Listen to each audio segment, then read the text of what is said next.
Hey everyone, so we are getting ready to discuss the path to becoming an independent scholar next.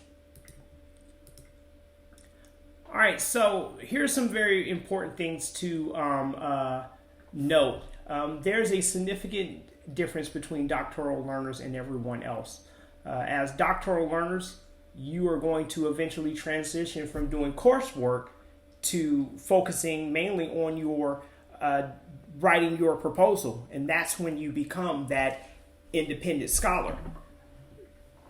Because in your undergrad classes, it was pretty simple, right? You turned in assignments, you passed your exam, and you had a specific GPA to maintain. When you were in your master's course, you may have had a 50 to 90 page thesis that you had to write or a research paper. But at the doctoral level, you're going to be publishing your own research. And that's a huge contrast from, again, the previous levels of education that we've experienced. Because, prior to enrolling in my doctorate program, I had already made up my mind that that was my goal, but I really didn't have an idea about the dissertation phase. I just thought it was this big research paper until I started looking at dissertations and I noticed, okay, there's 5 chapters. What does theoretical framework mean? What does methodology mean? What is research design? So all of these things that were Greek to me. So before we jump ahead in all of that, we have to master the academic writing. We also have to be able to understand why it's important for you to have that mental shift from just being a student to being being a doctoral student, and then of course transitioning into that independent scholar.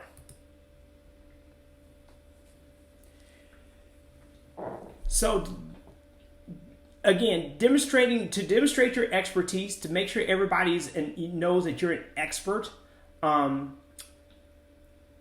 your field. You're publishing research. You're going to be presenting at conferences. You're going to be discussing research with others. That's what is going to make the difference between you and everyone else. As a doctoral student, you're still in the learning stage. And so at the minimum, again, you just have to be able to produce that dissertation to showcase your knowledge and your expertise. It's important to note that the purpose of the doctorate is to prepare you to become a professional learner and scholar, which is applicable outside of academia as well. This week we're going to be looking at real-world research, which involves examining personal experiences, social life, social systems, related policies, and initiatives. The main focus of real-world research is to just understand the lived-in reality of people and society and its consequences. Real-world research not only explains why the world is shaped the way it is, but also what shapes the world itself. And this differs from academic research mainly because it focuses on developing and extending an academic discipline by selecting topics of interest to universities and other advanced institutions. So real world research is a mixture of both. So how does learning how to conduct research create value? Well, what it does is it creates or it provides an opportunity for organizations to implement management practices based on your findings as a researcher. It also opens the doors for you to collaborate with other practitioners in your field. And this can lead to valuable partnerships. As a researcher, you will also have the ability to solve problems within your organization. So it's important to note that, some universities do have that mentality, publish or perish, but this is not the best way of thinking. As a future doctor, it's important to produce value to your organization and your field. One great aspect of today's doctoral programs is that they attract students from all over the world and from different fields, which means there's opportunities for real world research around the world. However, when starting your dissertation, you should be prepared to figure out what population and sample you will need to study and how you're going to obtain that site authorization. It's not uncommon for organizations, leaders within that organization to respond with "so what" when you approach about, "Hey, I want to collect data from people in your organization." So, for example, when I collected my study on enlisted sailors, I needed an endorsement from a 3-star admiral, which is equivalent to a high-ranking general in the Army. The first question that the admiral asked was, "What is this study going to benefit the U.S. Navy?" So the reason why I'm sharing this is because when you get ready to request site authorization, you're going to have to convey these people how this study is going to be a benefit to them. You just can't say, "Hey, I'm trying to get my PhD and I need to collect data from your people." That's not how you sell that.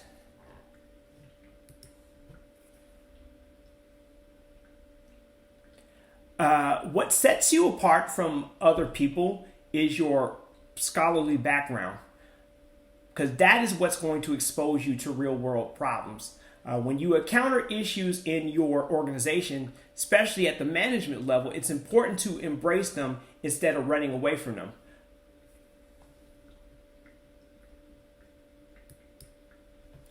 When it comes to research, especially as a practitioner, and what I mean by practitioner is that all of you have had work experience. You're already experts in your fields. You just need the PhD to back it up. But as practitioners, it's not just enough to just simply understand the theories, but you have to be able to apply them in the practice. And this is one of the things that I've always stressed with people when I talk about theories is as a doctoral student and future PhD candidate, you are not studying a theory.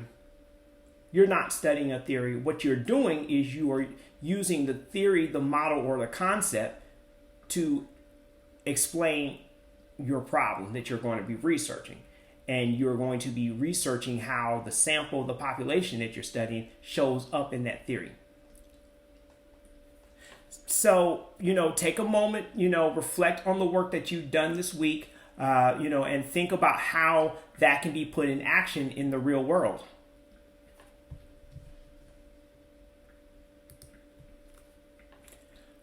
All right, so continue on with the conversation about why learning how to conduct research is valuable. Organizations benefit from the implications of research when it is applied in practice. So it's essential to consider opportunities for further research and to make your dissertation openly accessible to others, because by doing so, you can contribute to the body of knowledge and help others in their research endeavors. So let's talk about the multiple dimensions of the doctoral journey: doctoral identity, relationships, and academic success. So let's jump into peer relationships, because as you embark on your journey towards a doctoral degree, it's crucial to start building relationships early on, because throughout the phases of your journey, you're going to go through what is called the candidacy status, where you're not just looking at coursework, but also social interaction with your peers, faculty. And then you'll go through the stages of where you'll be assigned a chair in a committee. And it's going to be a lot of things happening, because while you are also doing your coursework, you got to prepare for your comp exam, you got to attend residency. When you get to residency, that's where you're going to really form those relationships. And the relationships that you form in that phase and the experiences you gain, those are critical to your success as a doctoral learner, and future success in your field. Peer relationships play a vital role in being able to socialize you into the I'll go ahead and say the lifestyle of being a doctoral student, because it's just not, when you're an undergrad or, a graduate student, yes, you're just a student, but being a doctoral researcher, a doctoral student is a lifestyle. Okay, and what I mean by that is you have to be able to change how you go out. When you go out, you're going to have to make some adjustments with your family. So it's a whole lifestyle change. It's kind of like when you're trying to lose weight or cut back on alcohol. Hey, if I'm trying to improve my diet, I know I can't be around. I can't go out to Red Lobster with my friends, right? So it's just those type of things. In my own experience, the ability to meet and connect with professors during residency was very invaluable. So please take advantage of every opportunity to build those meaningful relationships with both your peers and faculty members. So I believe building meaningful relationships with other students is an essential part of the doctoral journey because that is where you're going to have an opportunity to find a mentor. You're going to have an opportunity to get feedback early on your writing, get feedback on your initial topic that you're thinking about, articles that you've researched. If you haven't already, I highly suggest you join some social media networks such as Facebook. I can suggest some pages that are not university specific if you're not interested. Joining these committees, they're not university specific, and if you're interested, please let me know. Because joining these communities, these are communities of practice. It's going to allow you to connect with students who are probably in their dissertation phase, so they can share that experience with you. And this is particularly important because you can learn from those experiences and gain insights on what to do and what not to do in your journey. Because I will tell you, I've had the privilege of connecting with a lot of people who graduated before me, and they were just great sounding boards and provided with me feedback. And one of the things that they did was help me understand what a research gap was. Because a research gap is just, hey, I just did a bunch of research and couldn't find nothing. That's not a research gap. Research gap comes from the limitations and the research recommendations. And had I not made those relationships and established that, those peer mentors, I would have never known that. All right, so why are faculty relationships important? All right, so some institutions will allow you to choose your committee while some don't. But regardless of the rules, having support from faculty members, professors, people that you'll meet at, residency, these are people that are not chairs. That is also crucial to the success of the journey. The chair, undoubtedly, the chair is critical to you being successful. But building that support group, you need a support group of faculty members that is very essential.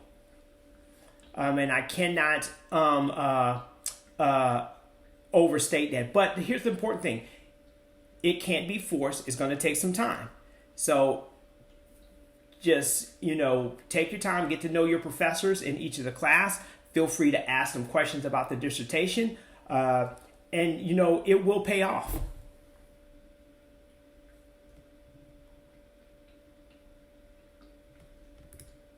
All right. So what does it take to have a doctoral identity? So during this stage of your doctoral journey, the primary focus is on your research.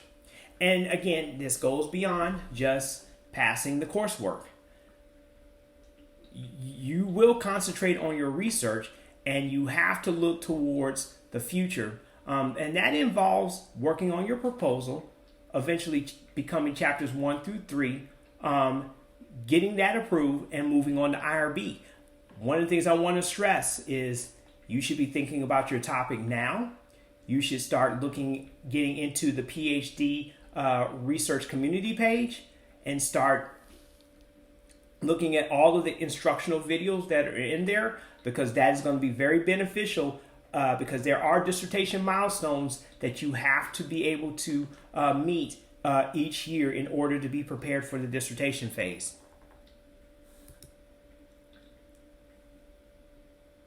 So these are just a list of challenges that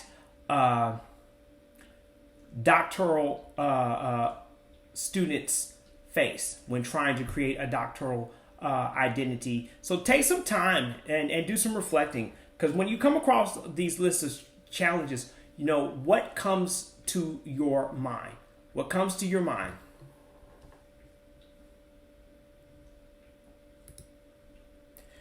So let's talk about academic success. So looking at this equation, relationships plus doctoral identity equals academic success. This highlights the importance of two key factors contributing to academic success. The first factor is relationships, and that refers to your ability to connect with peers, advisors, mentors, and professors. Developing positive and supportive relationships within the university and outside the university helps you feel more connected and supported. It helps boost your motivation. It's going to give you confidence, and basically it contributes to your overall well-being. The second factor is the doctoral identity. And that's all about just developing a sense of identity as a scholar and a member of the academic community. This involves embracing the academic community's values, the norms and expectations, and seeing oneself capable, seeing yourself as a capable scholar that can contribute to your field. So going back to what I was talking about, right? That lifestyle change, it has to come. Developing this identity is going to help you stay focused, and it'll help keep you committed. And here's the thing, you're going to experience setbacks. You're going to experience challenges, okay? And combined, these two factors, that's going to create your formula for academic success, because this is where you develop the skills, the knowledge. This is where you're going to become confident and know that you can exceed everyone's expectations. All right, so let's move forward. To improve your scholarly writing skills, it's important to practice writing in different contexts, right? So this includes, scholarly language when communicating through social media, email, work, personal writing. So one of the things that I made my habit of doing as I was going through my doctoral program, and even now, is I pay attention to how I write when I'm making a Facebook post. I make sure it's correct. I make sure that it flows correctly. I make sure I use transition words and transition phases, because what it did was it helped improve my confidence and my ability to communicate my ideals and thoughts in a scholarly manner. So yes, even on Facebook and Instagram. And then even the same thing when I was talking with my bosses when I was in the Navy, and even now working for the university. So practice your scholarly writing in your emails and your social media posts.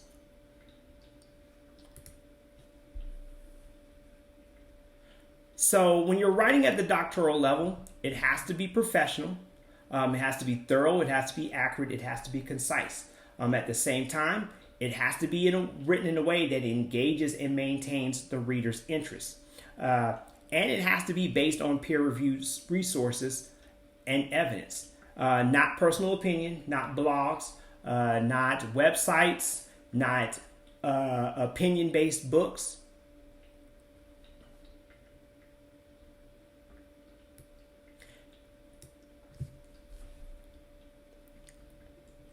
So let's talk about the writing process. First and foremost, understanding the purpose of the paper is critical in shaping its formation.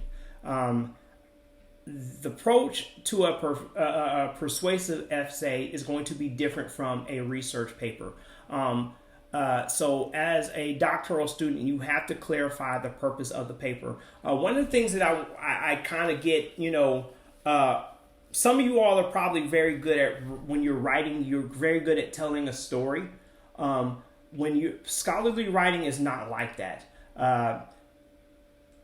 So scholarly writing is mainly about providing arguments based on research. Before you start to write, it's essential to consider the goals you hope to achieve through your writing and determine what it will take to accomplish those goals. In your doctoral program, again, the syllabus is going to outline the assignments, requirements, and purpose. So make sure you read the instructions for the assignments. And rewriting each element of the instruction helps clarify the expectations. And these notes can also later form the paper's basic outline or headings. And additionally, the instructions may also provide the paper's headings. So basically, take the information when you're crafting this paper and providing your level 2 headings and providing your arguments. Think about the criterion that's being provided for you in the assignment. All right, so this is where a lot of doctoral learners struggle with. Basically, their ability to understand the difference between summarizing and synthesizing. So it's essential to understand, again, the purpose of academic writing. Because the paper could be an analysis, comparative analysis, a research paper, persuasive argument. But knowing these operational terms is very important.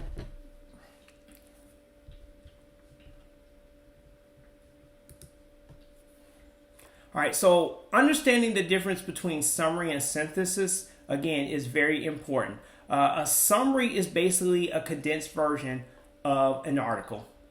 Basically, you would identify the main themes, the arguments, the main points.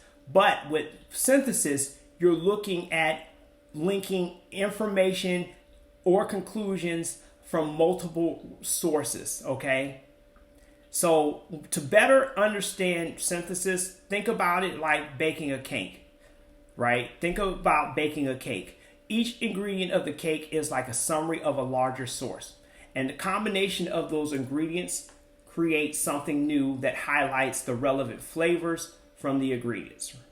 Another way to think about this is, think about an argument, right? Think about an argument that, you want to say that managers that mutually respect their employees the employees are more productive.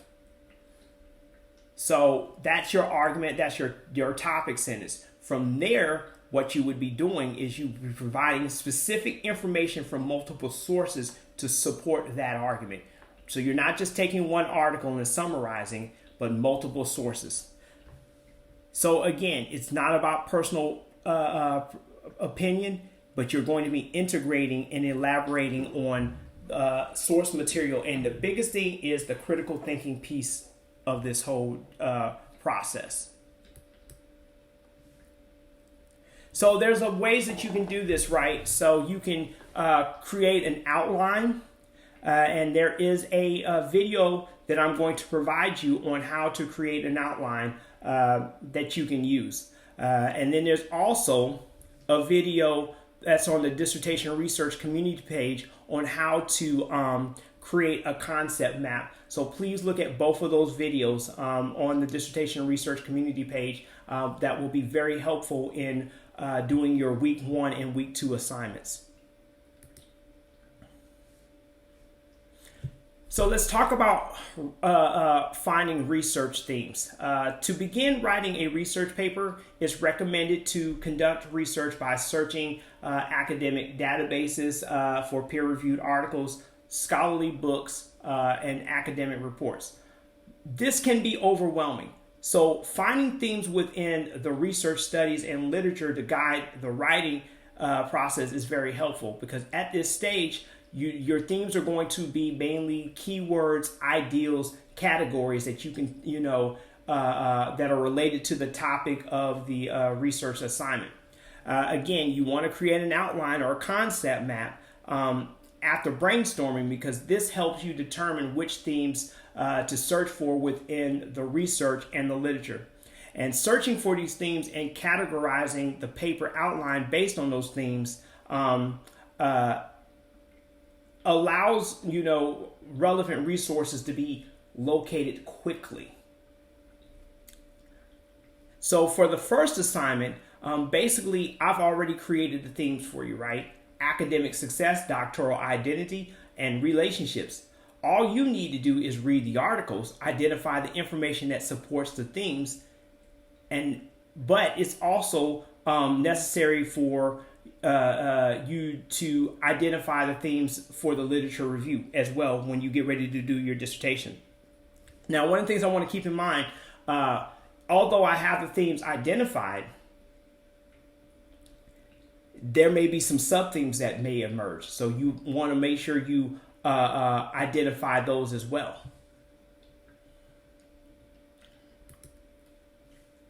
All right, so again, using the rubric, make sure that you use the rubrics and follow the instructions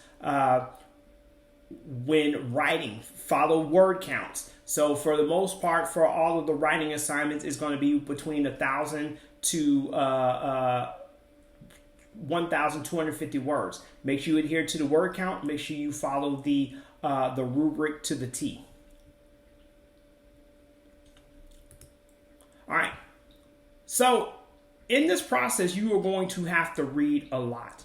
Read a lot, read a lot, read a lot, read a lot. And it's not just reading a lot when it comes to doing your assignment. You're going to have to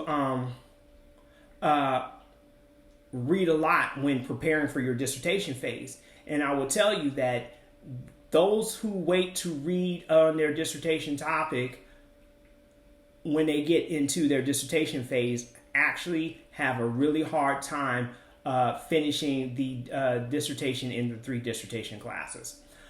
There's this misconception that you can produce a document without doing the necessary reading. But you have to read, because that is how you're going to expand your understanding and knowledge of any subject, whether it be in the assignment or your research topic. And you also have to, look for not just resources that support the argument, but you have to be able to look and find resources that go against your argument, go against the theoretical framework that you want to use. Another thing is making sure a part of reading a lot is being in this APA manual. I will tell you that a lot of learners get not so great grades because they don't follow APA.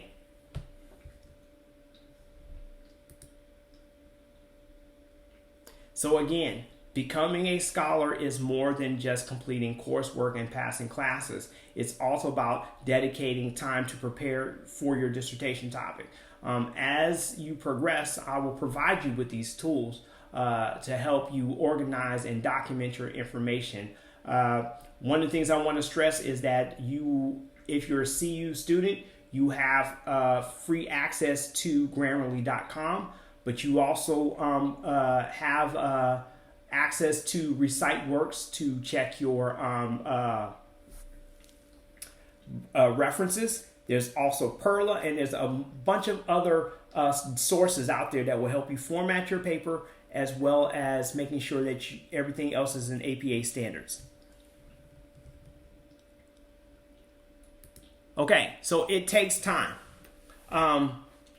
Some people work best under pressure, but I will tell you that for most of us, that is not the case. So give yourself a timeline during the week on how to complete your assignments, so you still have enough time to also research your dissertation topic.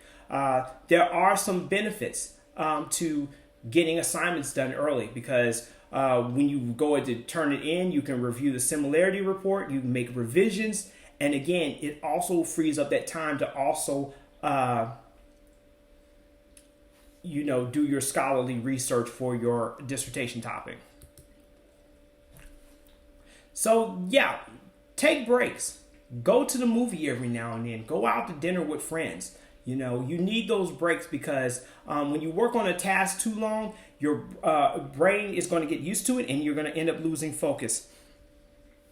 So taking those breaks helps refresh you and get you back into things.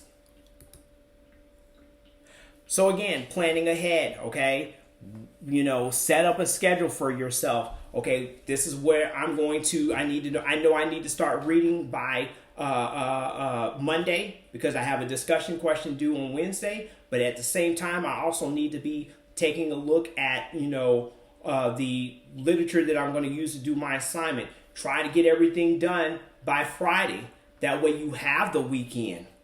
You have the weekend to actually do some scholarly research. Because if you're waiting until the 11th hour to finish a written assignment, then what time or how much time are you giving yourself to work on your dissertation topic? And again, this is all, writing a paper takes time because, there's time to research the material. There's time to organize the material. Then you have to create the outline. And then once you write the paper, you have to do the proofreading, rereading, and all of that stuff. So again, I've had students that know how to write, that have written books. They're authors, best-selling authors. But scholarly writing is different from fiction, nonfiction, biography. All right, it has its own rules and its own guidelines, because the main goal of scholarly writing is to clearly and logically communicate research results. So unlike other writing where you're telling a story, scholarly writing is not about personal opinions and or literary devices. It's very straightforward. And one of the things that I want to be very clear about, it is very easy to just take pieces of the literature to create a biased argument. So it's very important that you also consider alternative perspectives in the literature.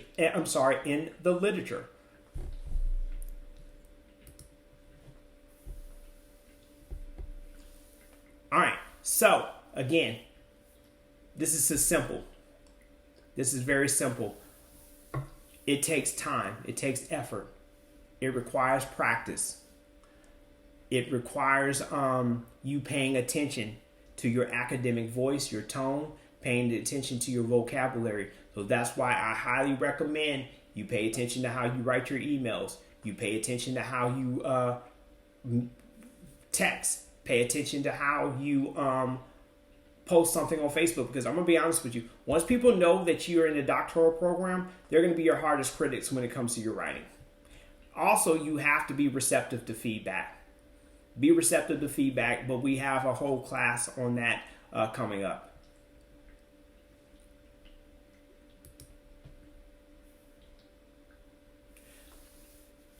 So we all have unique habits and routines when it comes to sitting down and writing, but some basic logical ideals can facilitate the writing process. And this includes, finding a space free of distractions, completing all the research and readings before beginning the writing process, right? Keeping references, materials close.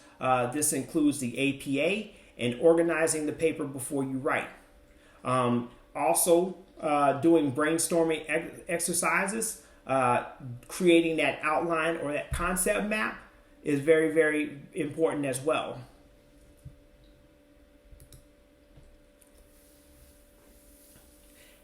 You have to maintain a professional voice, and you have to be able to also allow your style to shine through. But it's important that academic writing should not include personal opinions. One of the things that I always recommend people do before they submit a paper, if you're sitting there and you're reading the paper quietly to yourself and trying to catch errors, it's not going to happen.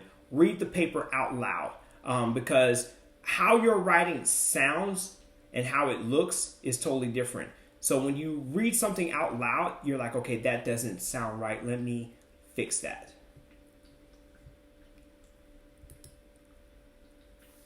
In academic writing, tone and voice are closely related but distinct concepts. Voice refers to your individual writing style and personality. Tone refers to the particular writing style unique in academic discourse. Academic tone has to be professional and engaging. Uh, uh, Avoid any type of informal language, right?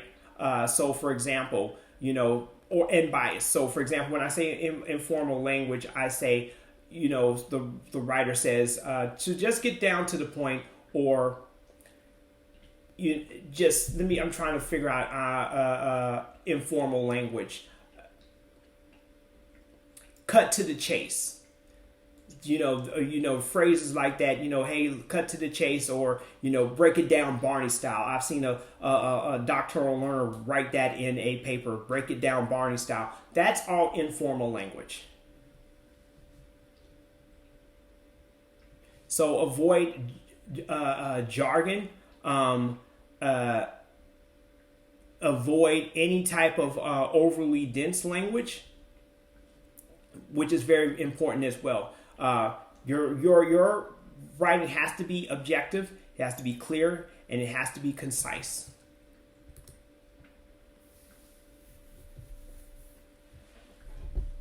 All right, so when writing a academic paper, a scholarly paper, presenting arguments objectively and avoiding using emotional, subjective, judgmental language is essential, right? So, for example, I had a learner and they wanted to write about a particular politician. And even though they were citing things, they were using a lot of subjective language, where they said, I believe, or I think. So those are very, very subjective words that you have to stay away from.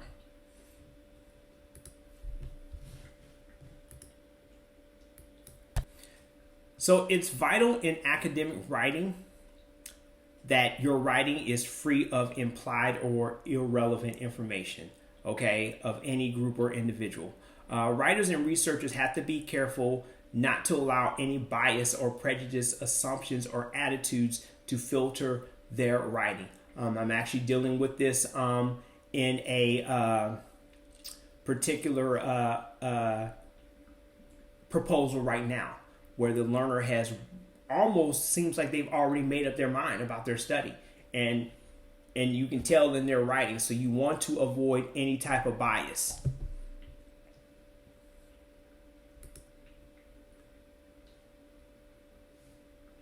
All right, so while it's not prohibited, it's better to present the research as it stands without including I or we statements, because this allows the reader to perceive the author as more objective, okay? So this is very important. And please look at the APA manual, because it talks about when first person is allowed. So please refer to that. Refer to the APA manual, because it will give you specific guidance on that information.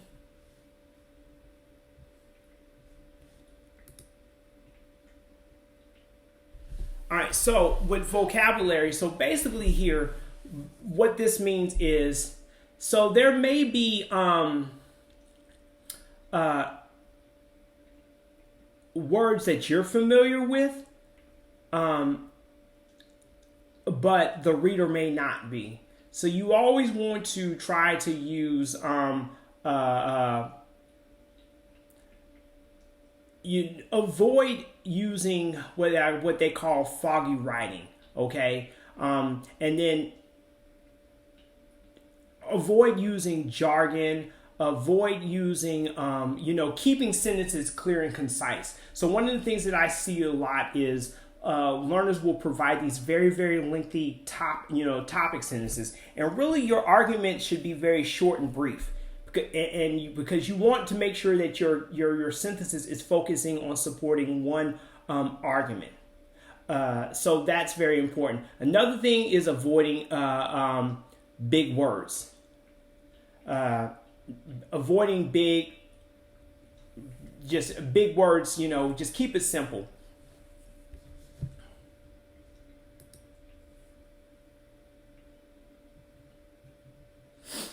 All right, so this is just some more understanding when it comes to vocabulary. again, avoiding informal language, avoiding slang, making sure you just get right to the point when it comes to your writing and using vocabulary. More is not always better. I cannot stress this enough. The APA is your best friend. So the APA manual provides specific guidelines on when to do direct quoting versus paraphrasing. However, I will tell you that many of us here at CU, we will limit the amount of direct quoting that you do. Okay, so paraphrasing, again, it's all about, restating another author's ideals into your own words. Okay, and this is not about switching words out, but directly paraphrasing. And there are a lot of videos on paraphrasing. I will be sharing those as well.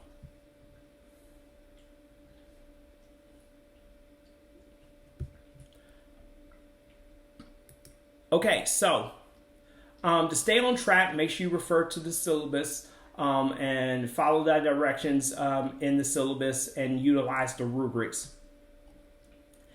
Use the LMS for additional information. Make sure you meet all your due dates and follow the given directions. If you have any further questions about the assignments, the coursework, please reach out to me. And if you need to set up office hours, I am willing to set up office hours to go over assignments. That is not a problem.